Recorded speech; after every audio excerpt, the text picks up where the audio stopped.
In this video I'll be showing you how I photograph garden birds from indoors using the Olympus EM1 MkIII, the 300mm f4 lens and the 12 to 40mm wide angle lens. Hi, not everyone wants to go to the expense of buying a camouflage hide and setting it up in the garden. So today I'm going to be showing you how I photograph garden birds from indoors.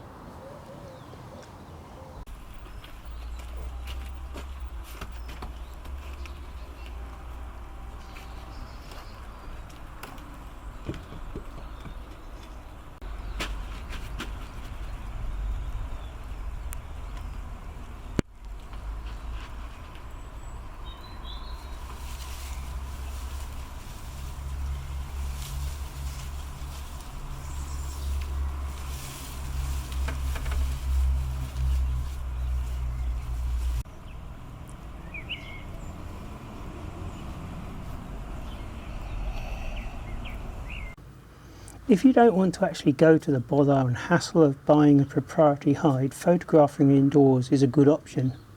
I take lots of pictures from indoors of garden birds, and it's just a case of actually baiting the birds to come up within range for photography. I'm in my lounge, I've got the patio doors open, I've got this camouflage netting up here, and I'm resting the lens on a beanbag. The camera that I'm using today is the EM1 MkIII, and I'm using the 300 f4 lens. When photographing from indoors, the mistake that a lot of people make is they try to take pictures through the glass of the window or the patio door. Although you can do that, it will degrade the image slightly, so it's best to open the door as I have here, or open the kitchen window and actually sort of bait the birds to come up within range. Here I'm photographing a lot more comfortably because I'm sitting on a stool. I've got the camera and lens on a tripod, and again I'm just poking the lens through this camouflage netting. This is a lot more comfortable. I can sit here for a couple of hours quite easily. The only problem is you don't get that very low viewpoint where you're shooting along ground level, but it certainly can give you some very interesting pictures. Here we have a couple of slow motion video clips of starlings landing on a garden fork.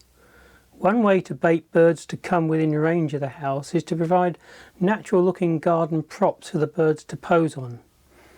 Here I've modified an old garden fork by chiselling away the back part of the handle, and here I am plugging it with a mixture of soaked bread, lard and birdseed. When a robin or a blackbird come to feed on the bread mixture, they can look very attractive when photographed from this low viewpoint.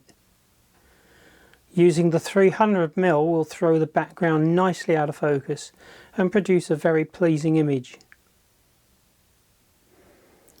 The garden fork prop can look particularly good when photographing birds using a wide angle lens. So here what I'm trying to do is take a picture of a bird on the garden fork, but this time rather than using the 300mm lens, I'm going to be using a wide angle lens.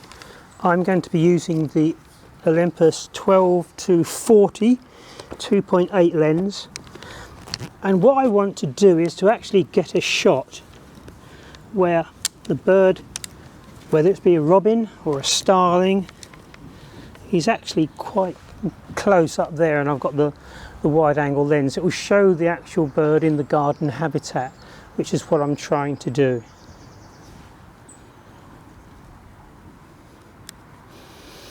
I manually focus on here where the bird's going to be, and I can fire the camera from indoors by remote control.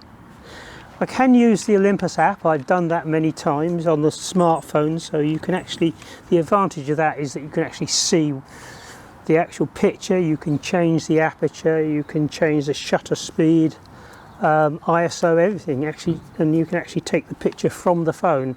But today I'm using a little remote control. It's a JJC remote control, and I'm going to put that on there. It just fits into hot shoe all the way around.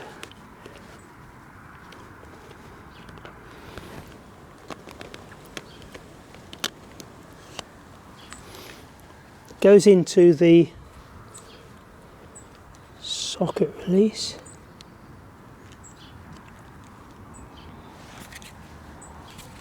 Switch it on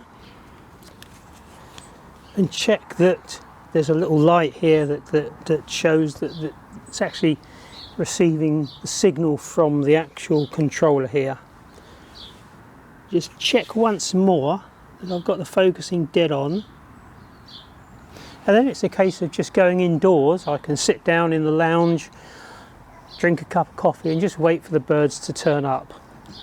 It might take a little while because obviously they're a little bit more nervous when the actual camera is this close, but I've actually had a dummy lens that I've been setting up here for a couple of days. It's dummy sort of camera, so I can leave it out at night, and the birds are quite used to seeing something black on a tripod sitting here, so they won't be too scared. I don't think it'll take too long.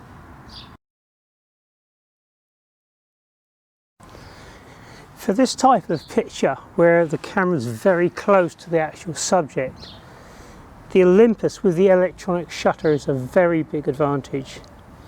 I used to take this sort of picture with my old system, my DSLR, but the only trouble was that when the bird would land there and I would press the shutter button, the bird would actually hear the shutter going off. With the electronic shutter on the Olympus, it's completely silent, so the bird can land there and I can take 10, 20, 30 pictures. With my old system, as soon as I took the first picture, the bird would hear the shutter and it would fly away.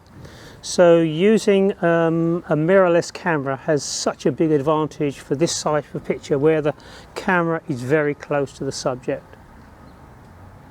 So now I'm going to show a few still images that I've photographed from indoors in our small garden in Colchester. Ours is a small town garden and it only measures approximately 70 foot by 40 foot. We have houses all around us, so it's by no means a big garden out in the middle of the countryside. Having said that, we do get lots of birds coming to our feeders, bird tables, bird baths. Although we do not get any exciting varieties of birds, even common birds like blackbirds, starlings, robins, dunnocks, wrens and house sparrows can all make interesting subjects to photograph. It's just a case of using different props to attract them close enough to the house for photographing. Although I have said it's far better to photograph through an open door or window, there are occasions when you have no alternative but to take pictures through glass. An example of this is when a sparrowhawk has come to prey on the smaller birds that come regularly to your feeders. If you do not disturb the sparrowhawk, there's a good chance that it may kill and pluck the bird in your garden. This can easily take a good few minutes, so you have the chance to quickly get your camera and take some images. If the sparrowhawk catches its prey and sees you opening the window or door, chances are it's more likely to fly away, taking the prey with it. It's on these occasions that the better option is to actually photograph through the glass. Fortunately, the Olympus 300mm f4 lens is incredibly sharp, so you can still get excellent results with this lens even if shooting through double glazing. During very cold weather conditions, it's much more comfortable to photograph from indoors in the warm than to have to sit for long periods in a cold canvas hide. When it snowed, it's quite easy to encourage birds to come close to the house because there is far less natural food for them. In these conditions, I will put out apples to attract blackbirds, thrushes, redwings and fieldfares, and in these conditions they will readily come to the free offerings. Again, it helps to photograph from a low ground level viewpoint, which can produce some very striking images. One advantage of the snow is that it will act as a giant reflector when photographing from this low viewpoint. Hope you found the video helpful, and thanks for watching.